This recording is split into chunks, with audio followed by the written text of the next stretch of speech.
Hi again, everyone. Gary Digital Williams here on Beltway Boxing News and Notes, brought to you by the Boxing on the Beltway Google app for Android. And we thank our folks listening on Spreaker.com and iHeartRadio.com for our regular Beltway Boxing News Notes podcast.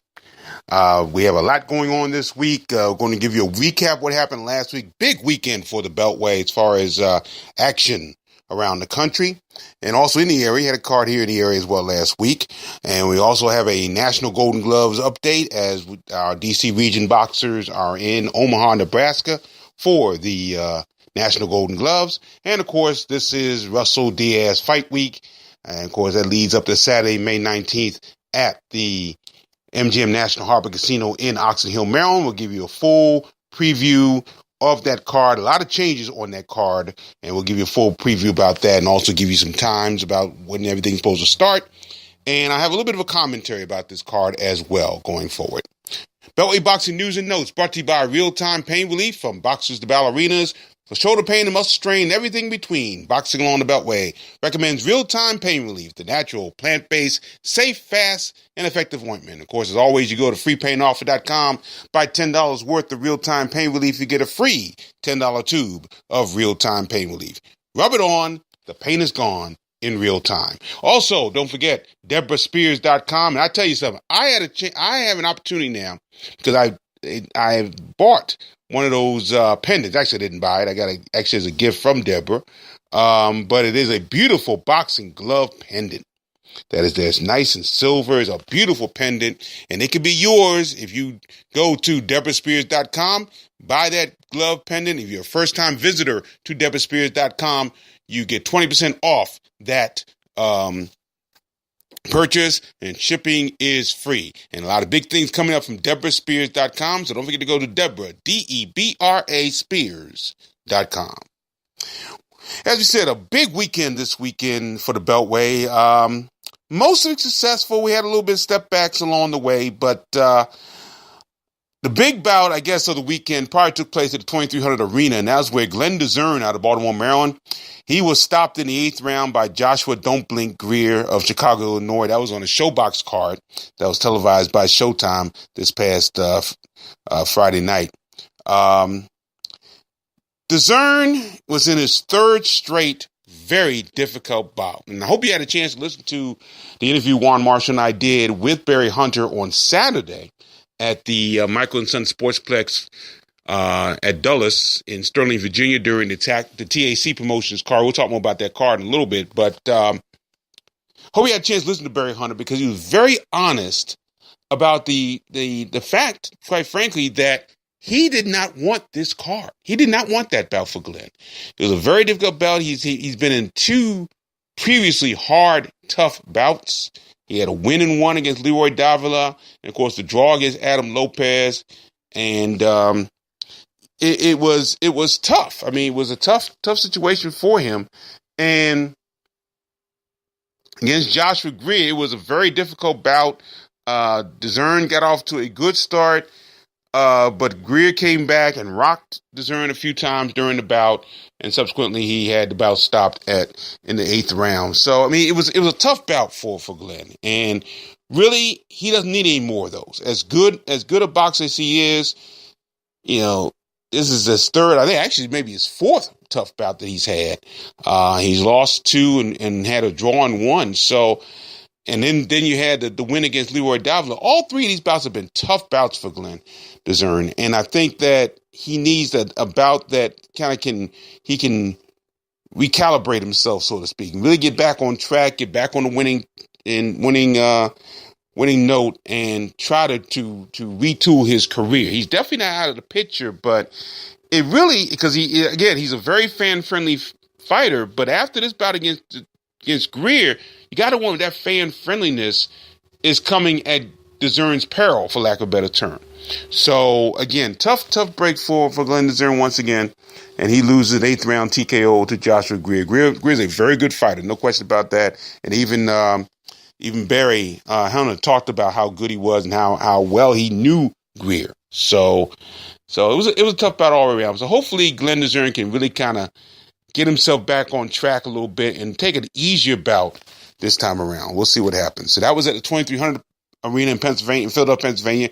Meanwhile, about 13 miles away from the 2300 Arena in Philadelphia, they had a card at the Sugar House Casino in Philly, and that was where Michael the Professor Fox won an 8-round unanimous decision over Anthony Mercado of Arecibo, Puerto Rico. Now, from what I've heard, and again, I didn't see the bout, but I've heard that Fox was very good in this bout. Mercado, as most people do against Fox, had a real tough time getting inside Fox's reach and his length and the way he's able to keep his height.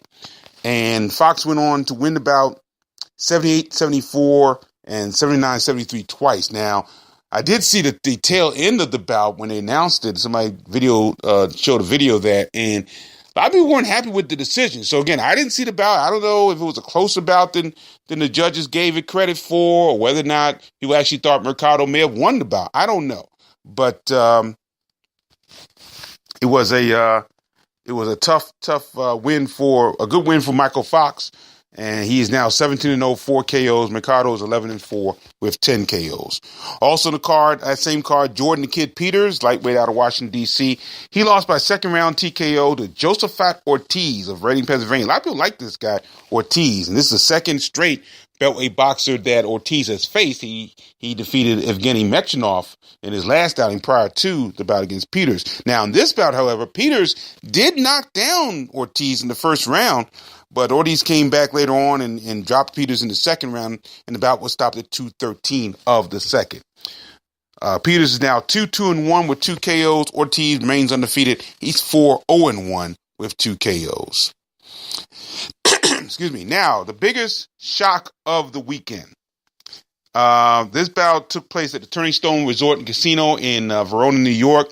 Kevin, now known as Kevin the Kraken Rivers Jr. Don't ask me why. He's known as Kevin the Kraken. Kraken is spelled Kraken Rivers Jr. He lost a 6-round split decision to Duhil Elegante Oakland of Guadalajara, Mexico. Now, if you remember Oakland fought on one of the MGM cards last year in 2017. I believe he was on the card. He was on the November 30th card, I believe. That featured Lamont Roach Jr. He lost to I forget his name. His last name was Avila. I forget his first name, but he lost to him on that card.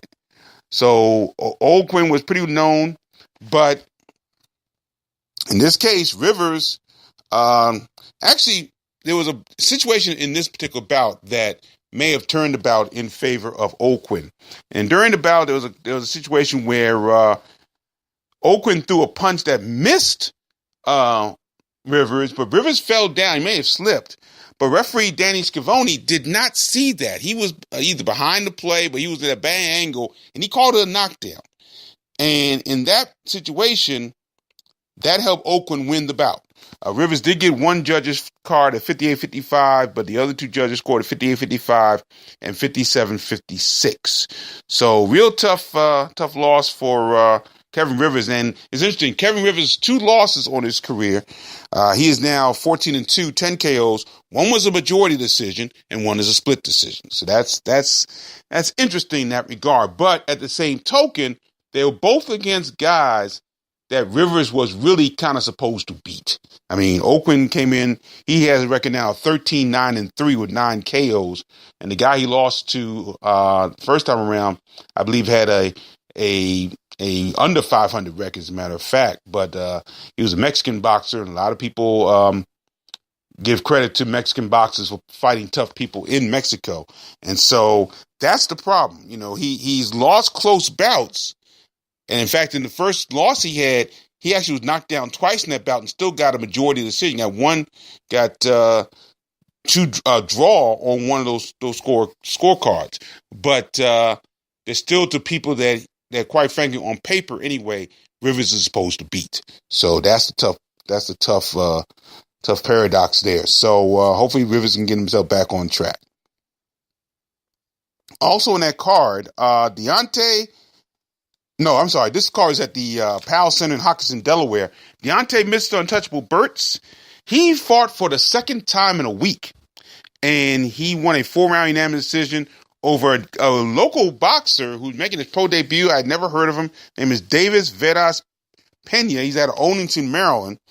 And he won a 4-round unanimous decision on that card, won all 3 cards, 40-36. Birch is now 4-0, 2 KOs. Of course, he's trained by the Hall of Famer Mark Too Sharp Johnson. And as I said, Pena making his pro debut.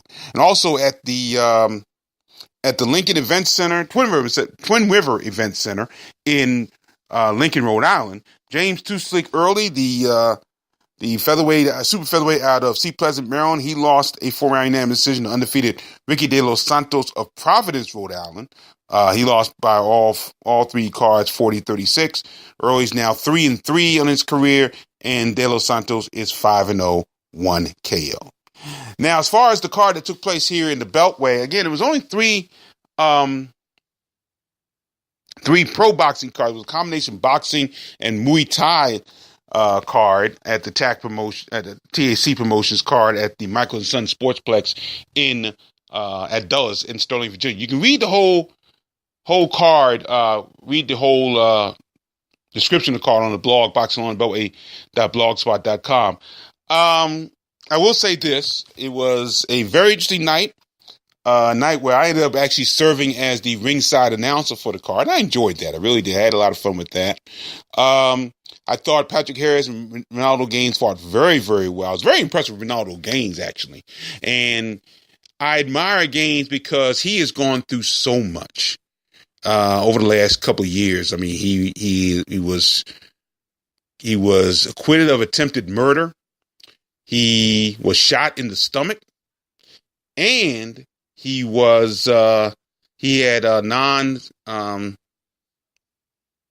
a form of cancer as well. And all that happened within the last 3 or 4 years, actually 3 years, really. And he has persevered, and just listening to him, and if you heard the interview we had with him as well, along with him and Patrick Harris, you could hear the fire that's in him now. You can hear his devotion. You can hear his passion now for this sport. He is really a totally different boxer than the one I met in the amateurs and early part of his pro career. And just from that one win he had Saturday night, and again, it was against a boxer who had a tough road to hoe. He only won 2 bouts in his career, Johnny Frazier of Las Vegas. But I just saw a lot more dedication in Ronaldo Gaines, and that's one thing I had questioned over the years. It was great to see that, so it was really nice. It was great to see that, and again, Patrick Harris looked very good, even though he'd been out since August of last year. He looked very good as well. The other bout went to a draw. That was Javon Davis and I think it's Alexander Suave Olave. Both out of one is out of Virginia, and so they're both out. One is out of Maryland. So Olave's out of Maryland. So it was a draw. That went to a draw, and it was a tough bout to watch. In all honesty, neither one was really polished at all. So it was a good card for that. In that card there at the Michael Son Sportsplex at Dulles in Sterling, Virginia. Quick look at the amateurs, and of course this is the National Golden Gloves that's taking place at the Ralston Arena in Omaha, Nebraska. And what is great about this year, this is the first year they've done this to my knowledge, the women are participating alongside the men. There used to be a Women's National Golden Gloves held in Florida. Bonnie Camino was the promoter behind that, and I believe it was Winter Haven, Florida, or somewhere down in Florida. Well, this year, the entire Golden Gloves, men and women, are being held in Omaha, Nebraska this year. And that's great for us because it lets us have one of our better female boxers participate. And actually, she's looking for her second National Golden Glove title. That's, of course, Amelia Moore out of Arlington, Virginia. And she got off to a great start. She had a 3rd-round TKO in her first bout this week. So they're still going on. It'll be going on to Saturday. Actually, Sunday. I guess Sunday will be the last day, 13th to the 20th. So far, still in the event as we record this today. Amelia Moore, Tommy Avalard out of Germantown, Maryland. Calvin Davis out of Norfolk, Virginia. He's going to try to duplicate what his brother Keyshawn Davis did last year and win a National Golden Glove championship. Malik Titus, the 4-time regional champion out of Baltimore, Maryland, is still in there. They've all won. Thomas Mottinger out of Salisbury, Maryland. Didn't get the opponent on who Mottinger beat, but he did win his first bout of the tournament. And Nick Sullivan, the outstanding boxer in the Washington Regional Championships a couple weeks ago, out of Portsmouth, Virginia, he is still in the running. So again, we'll have the results next week on this on the podcast, and of course you can follow it all throughout the blog on Boxing Law on the Beltway. Now we get to Fight Week. Fight Week for Gary Russell Jr. and Jojo Diaz. This is going to be an interesting card this week. Now, before we get into the changes and updates on this card, the card will begin at 6:30 p.m. Eastern Time. The doors open at 6 p.m. at the MGM National Harbor, and the bout begins at 6:30 p.m. Eastern Time. Bouts will get underway at 6:30 p.m. Eastern Time. The main event for the card at the MGM National Harbor will be at 10 o'clock Eastern Time, 10:05 technically Eastern Time, on Showtime. And that's Gary Russell Jr. defending his WBC Featherweight Championship against number one contender Joseph Jojo Diaz Jr. Now, of course, as we said the last couple weeks, is a split site doubleheader telecast because right after the Russell Diaz fight, they'll go to the Air Canada Center in Toronto, Ontario, Canada, and that's where Adonis Stevenson will defend his WBC Light Heavyweight Championship against former two-division world champion Badou Jack. That should be a good bout as well. Now, I'm going to talk about that a little bit later on in a few minutes. But here's the rest of the card. Now, again, a number of bouts on this card have changed, and that's tough because it is going to be a interesting situation there as far as that's concerned. Now, Richmond, Virginia middleweight, the chosen one, Emmanuel, he has an opponent for this card. It's going to be Juan de Angel of Barranquilla, Colombia. The bout is scheduled for 10 rounds. Aleem, as we said, is 17-1-1, 10 KOs. He'll look to bounce back from his third-round TKO loss to Hugo Centeno Jr. That was on August 25th in Miami, Oklahoma. And de Angel is 28-1 with 18 KOs. Now, I don't know. Well, let me say this. He has fought decent competition throughout his career, but most of the decent competition he's fought to, he's lost. That includes Austin Trout, former world champion. He lost to him by 8-round unanimous decision back on February 17th in El Paso, Texas. That must have been about right after Trout lost to Jared Hurd.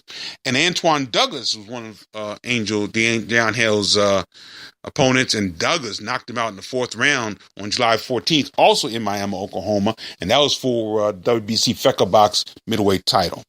So that's the opponent. That's an 10-round bout. Emmanuel Aleem taking on Juan de Angel. Now, one of the changes on this card, Aleem's older brother, Moshe's bout has been scratched. He was scheduled to be on this card, but apparently that bout has been scratched. Now, also on the card, undefeated Clinton, Maryland featherweight Cobi the Soldier Breed. He'll battle Christopher Martin out of Chula Vista, California. That bout scheduled for 8 rounds. Now, Breed has not gone 8 rounds before in his career. He has also not fought since he fought at the MGM National Harbor almost 1 year to the day. May 20th, he defeated Wilfredo Garriga by second-round unanimous decision. Now, Martin is 39-3, 30 wins, 9 losses, 3 draws, 10 KOs. He looks bounced back from a second-round TKO loss to Tremaine Williams on June 17th. That was in Las Vegas, Nevada. Now, Gary Russell will see his younger brothers compete on the card. Antoine's bout still intact. He's 5-0, 5 KOs, and Antoine Russell will take on Wilmer Rodriguez of Dominican Republic, 9-2, 7 KOs. That bout scheduled for 8 rounds in the super lightweight division. Now, Antonio's opponent that we announced last week has changed. He will now face Jonathan Lacona Zurdo Ramos of Distrito Federal in Mexico. Ramos is 17-20-4 with 6 KOs. He last lost a 6-round unanimous decision to Dagoberto Aguero on March 24th in Miami, Florida. So that's the two brothers there. And, of course, I guess they'll be on a little early so Russell can work their corner as he normally does.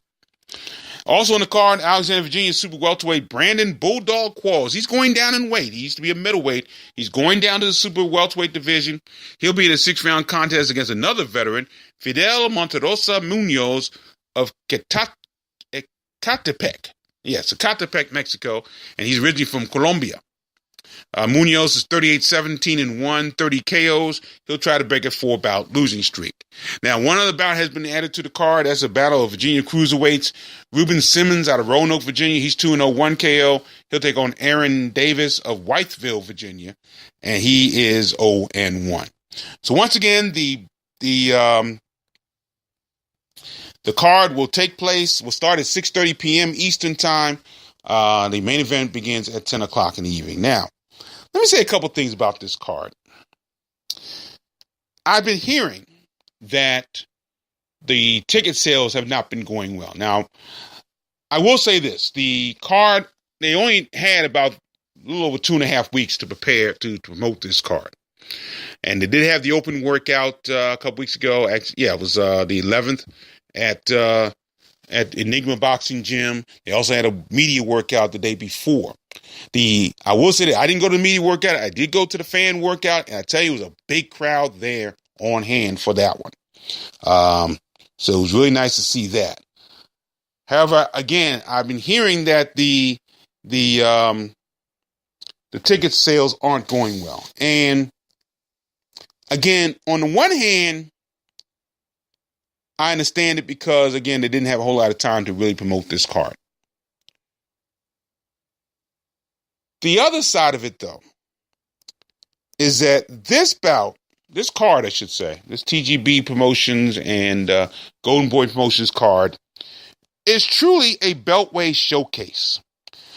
I mean, every bout on the card, with the exception of that last bout I just talked about, the Virginia bout, because these guys are a little further upstate in Western Virginia, so they're out of our territory, really. But the majority of the boxers, that the A-side boxers on this card, are from the Beltway. And yes, they're not the names that we know. But again, if you go to the club shows and don't focus strictly on the big shows, as a lot of people do, the names Brandon Quarles, Cobi Abridi, Emmanuel Alim. Emmanuel Alim's been on television, for goodness sake. So he's been on national television. He should be very familiar. And of course, the Russell brothers, although, Russell brothers have not fought a lot in the area, should be familiar to you. And they're going to bring their own crowds. That's very true. But I just don't hear, there's not a whole lot of buzz on this card. That's very true. I think the promoters are making a huge mistake because as of right now, two things. Number one, right now, they are not making the weigh-in that's going to be held on Friday open to the public. That's a big mistake, in my opinion. You're having it at a time where public can get to it. It's at 4 o'clock in the afternoon. But I don't think it's open to the public, and that's a mistake.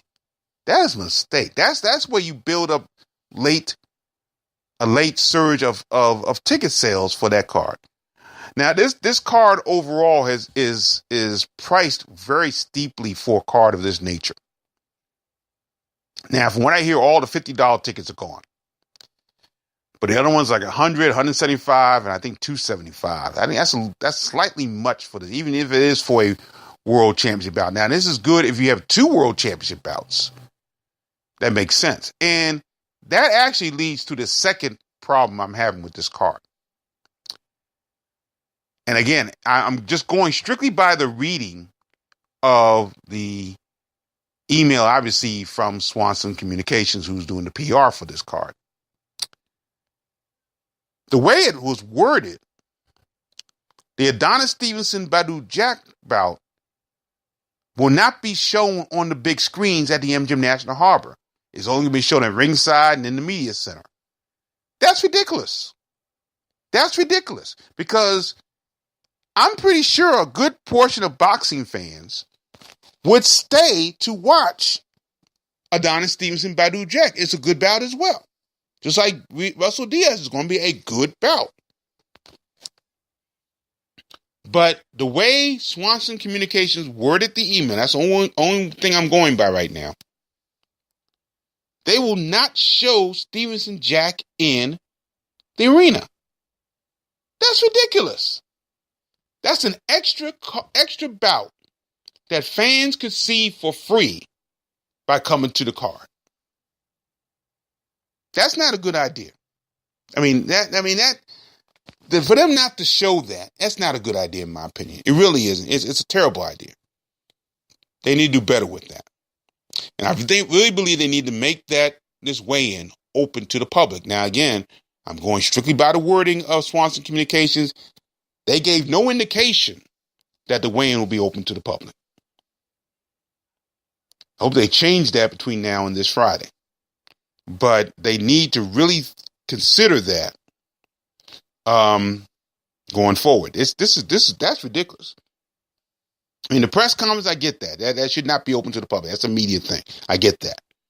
But the weigh-in should be open to the public, and they should show the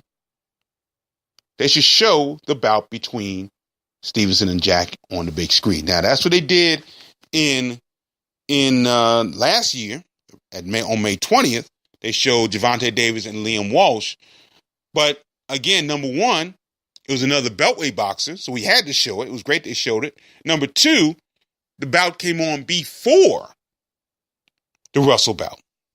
The bout was in England.